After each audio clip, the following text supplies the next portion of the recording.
Selain dari itu, di Basnas itu ada MOU, Polres Jember, Universitas Jember, Universitas Muhammadiyah, Inaifas, Yayasan Habilis Indonesia Madani. Nah, ini termasuk data dari beberapa perguruan tinggi yang PPL, magang, kemudian KKN di Basnas, ya. Ada UNEP, ada UNED, ada Universitas Muhammadiyah, ada UINKAS, Politeknik, Al-Qadiri, Inaifas. Jadi kita mengajak bersinergi dengan perguruan tinggi, ini penting. Ada 21 sekarang kampung SDGs yang sudah dibentuk oleh Basnas. Jadi kita membuat kampung-kampung SDGs di daerah Kabupaten Jember. Dan ada hal yang menarik, ketika kami serius melakukan pembinaan ke kampung SDGs dengan wacana fikriyah, tatbiqiyah, dan istiqraiyah atau ibadah pemikiran, ada ibadah amaliyahnya, pelaksanaan program, implementasi program, dan juga istiqraiyah, riset penelitian. Lalu Bapeda Provinsi Jawa Timur minta kepada kami untuk menyampaikan bis praktis kampung SDGs. Nah, ini perlu diskusi lama, ya, perlu diskusi khusus terkait dengan SDGs itu karena ada 17 tujuan SDGs nanti. Alhamdulillah, tim kami bisa membentuk kampung SDGs di Malang, di Bojonegoro, di Banyuwangi, di Bondowoso, dan terus sampai saat ini saya masih aktif dengan lembaga yang namanya Pusat Pengembangan Kampung SDGs. Para hadirin yang dimuliakan Allah, ini contoh-contoh programnya. Jadi ada program beasiswa, ada bimbingan belajar, jadi gini nanti. Nah, semua sudah ada di sini contoh-contohnya. Nah, ini bagian dari manajemen amil dari manajemen Basnas, jadi kita harus melaporkan dan bahkan sudah terbentuk buku. Jadi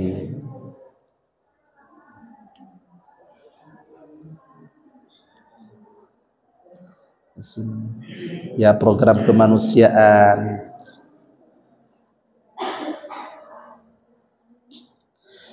Intinya kita ini harus berupaya bagaimana mengamalkan sabda Rasulullah sallallahu alaihi wasallam, ibghuni fi du'afaikum fa innama tunsarun wa turzakun wa turhamuna bi du'afaikum.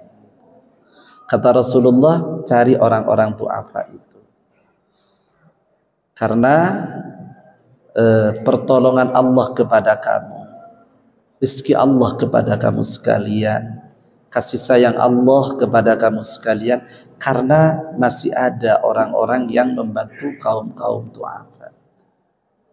Jadi kita ini semampu kita harus berbuat bagaimana bisa membantu mereka. Kasihanilah orang-orang fakir, orang-orang miskin, orang-orang du'afa. Kalau bisa kita membantunya, karena disitulah letak pertolongan Allah nanti akan turun. Jadi kalau PBNU sekarang ini membuat mutu perjuangan merawat jagat dan membangun peradaban, ya, salah satu cara membangun peradaban itu adalah lewat filantropi. Filantropi itu apa? Memanfaatkan salah satunya adalah syariat yang ada di dalam zakat, infak, sedekah, dan wakaf. Kalau kita sudah melakukan itu, zakat, infak, sedekah ini jalan, maka yang ada di dalam firman Allah itu likai la yakuna dulatan bainal aghniya'i minkum, agar supaya kekayaan itu tidak hanya beredar kepada orang-orang kaya, itu akan terlaksana. Orang yang kaya akan mengeluarkan zakatnya, infak sedekahnya untuk kepentingan mustahik. Nah, kalau sudah seperti ini tidak ada lagi istilah hegemoni, ketamaan gitu. Jadi kita ini membangun peradaban. Kan ada ayat Al-Qur'an, huwa ansha'akum minal ardi wasta'marakum fiha. Kalian ini diciptakan oleh Allah dari tanah, dari bumi ini, dan diminta kita itu untuk memakmurkan bumi. Jadi kata wasta'marakum itu bukan memakmurkan, itu konotasinya kan bukan membuat kerusakan. Kan iya. Konotasi memakmurkan itu adalah konotasi membuat atau membangun kemaslahatan. Kita membangun pendidikan, kita membangun ekonomi, kita membangun infrastruktur, kita membangun budaya yang baik, kita membangun peradaban akhlak-akhlak yang baik di tengah-tengah masyarakat. Itu wasta'marakum. Jadi kita ini zakat, infak, sedekah, wakaf ini dimulai dari individu masing-masing di dalam membangun peradaban. Nah, setelah individu kita bangun, baru meningkat kepada komunitas. Makanya ada istilah mayoritas dan minoritas. Nah, kalau di masyarakat ternyata mayoritas orang-orang kaya, maka yang mayoritas itu harus mengayomi kepada orang-orang yang minoritas, artinya yang miskin-miskin, kan gitu. Itu namanya peradaban nantinya. Yang kuat bagaimana mengayomi yang lemah, gitu. Yang tua bagaimana mengayomi yang muda, riayah.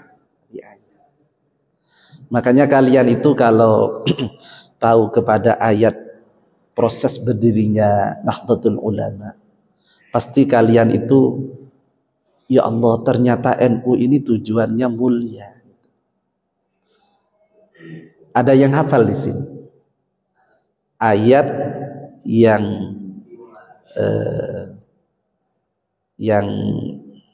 menjadi isyarah berdirinya Nahdlatul Ulama? Tahu? Ada yang tahu? Di surat Thaha. Surat Thaha. Wa ma tilka biyaminika ya Musa. Hafal ayat. Loh, kok udah hafal? Kan sampean yang hafal Al-Qur'an. Oh, bukan ya? Insyaallah, hampir saya terkejut. Kemarin ada yang hafid, kok enggak masuk yang hafid? Subhanallah, sakit ya. Di dalam surat Thaha itu ada penjelasan, wa ma tilka biyaminika ya Musa. Qala hiya 'asai atawakkau 'alaiha wa akhushu biha 'ala ghanami wa liya fiha ma'arib ukhra. Qala alqiha ya Musa fa alqaha fa idza hiya hayyatun tas'a. Qala khudhha wa la takhaf sanu'iduha sirataha al-ula wa tmum yadaka ila janahika takhud bayda min ghairi su'in ayatan ukhra linuriyaka min ayatina al-kubra. Gimana kader-kader NU kok tidak tahu kepada ayat isyarah berdirinya Nahdlatul Ulama? Harus hafal ya. Harus hafal.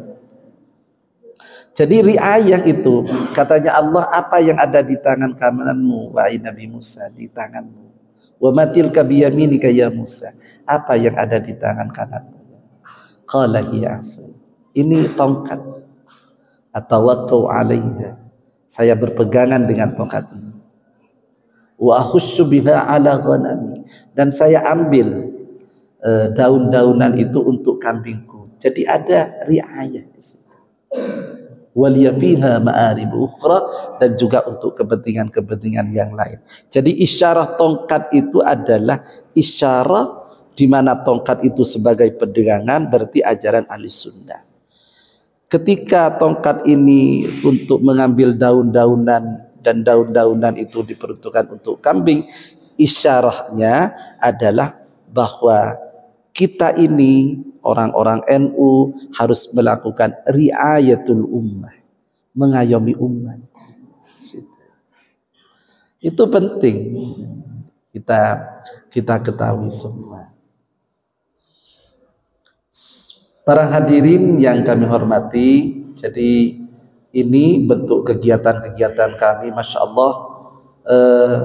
Ketika kami di Basnas itu kan banyak daerah-daerah yang kena bencana, termasuk di Lombok yang luar biasa. Alhamdulillah kami dipercaya, banyak donatur-donatur yang memberikan bantuannya lewat Basnas, dan kami terjun langsung ke sana, datang ke Lombok. Ini kan datang ke Lombok, mana ini di Lombok ini sebenarnya. Jadi ke daerah-daerah ini Lombok dan lain sebagainya. Kita datang di situ. Ke tempat-tempat gempa itu kita datang sambil membawa bantuan uang, barang. Ini yang di Palu ya, di Palu, Masya Allah, yang terjadi likuifaksi itu. Saya getar-getir juga di Palu itu, karena dapat cerita di Palu itu, ya Allah katanya ya, ada lahan sekitar 11 hektar. Di situ ada rumah, di situ ada masyarakat. Nggak sampai ya hitungan menit ambles itu semua. Ya ke bawah, orangnya, rumahnya hilang semua. Tahu-tahu di atasnya itu sudah ada kayu-kayu yang dari gunung itu. Itu namanya likuifaksi. Masya Allah itu. Belum tsunami-nya dan lain sebagainya. Nah, makanya kami di Basnas ini mengusung SDGs. Nah, SDGs itu ada tujuan-tujuan. Salah satunya di situ ada tentang kemiskinan, pengentasan kemiskinan.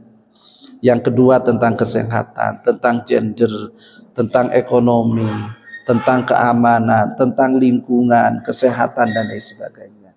Dan kami ini lagi konsentrasi kepada green lingkungan. Karena dhaharal fasadu fil barri wal bahri bima kasabat aydin nas. Jadi rusaknya bumi, rusaknya lautan ini ya karena akibat tangan-tangan manusia. Makanya kalian itu, menurut saya selalu pesan kepada anak-anak muda, ayolah jadi duta-duta green lingkungan. Bagaimana membuat lingkungan yang bisa menjaga ekosistem, yang bisa menjaga lingkungan, baik itu tanaman, pohon-pohonan besar, terutama yang ada di hutan-hutan dan hutan lindung, bahkan di daerah rumah-rumah, termasuk berbicara lingkungan itu adalah sampah gitu, ditempatkan di tempat yang memang wajar, jangan sampai dibuang ke sungai, jangan sampai dibuang ke laut, ke daerah pantai itu kan. Nah ini perlu ya, perlu. Jadi jangan hanya kita ini bisa berbicara, tapi bagaimana bisa mempraktekkan. Alhamdulillah kemarin di Lazisno itu dapat dana 1,5 miliar untuk green pondok pesantren. Jadi itu ada TOT-nya, kemudian ada di training, kemudian bagaimana pondoknya itu menjadi pondok yang ada dalam tujuan SDGs, yaitu pondok yang bisa menjaga lingkungan.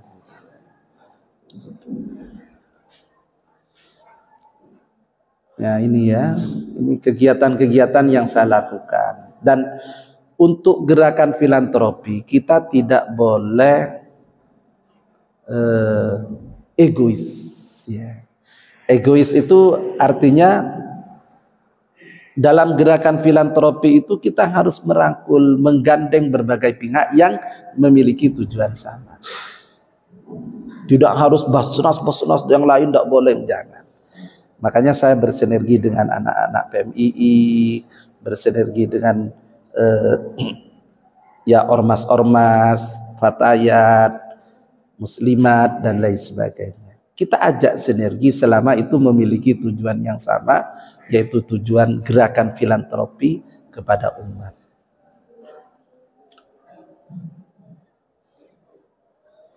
Ya, ini bidang, nah ini yang masuk Islam ini ya, yang di tengah itu. Alhamdulillah ada mu'alaf yang masuk Islam. Nah, kalau kita berbicara dakwah itu, dakwah ini kan definisinya ad-da'wah huwa hathun nas ilal khair wal huda wal amru bil ma'ruf wan nahyu 'anil munkar liyafuzu bi sa'adatid dunya wal akhirah. Dakwah itu mengajak ya, bukan mengejek. Dakwah itu mengajak bukan mengejek. Hathun nas ilal khair, mengajak kepada kebaikan. Wal amru bil ma'ruf wan nahyu 'anil munkar. Apa tujuannya? Liyafuzu bi sa'adatid dunya wal akhirah. Jadi agar memperoleh kebahagiaan dunia dan akhirat. Sa'adatud dunya wal akhirah itulah yang harus kita cari. Makanya ketika orang itu bisa membantu orang, itu energi Masya Allah. Ada kandungan energi positif bagi orang yang mau membantu orang.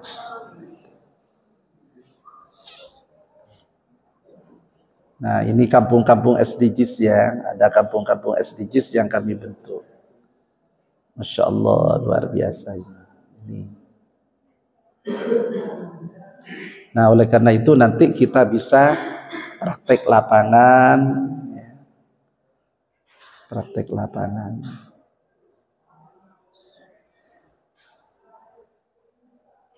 Ini kita bisa bangun infrastruktur dengan zakat infak sedekah. Ini kita bisa membangun infrastruktur. Anggaran lebih 400 juta membuat jembatan. Ini jembatan yang kita buat. Luar biasa dahsyatnya dana zakat infak sedekah itu. Bisa membangun jembatan.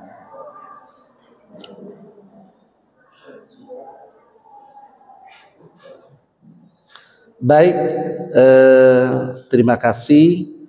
Nanti yang profil Lazisnu bisa saya share dan tentunya harus ada tugas-tugas yang harus sampean laksanakan. Terima kasih. Hadanallahu wa iyyakum ajma'in wallahu muwaffiq ila aqwamit thariq. Wassalamualaikum warahmatullahi wabarakatuh.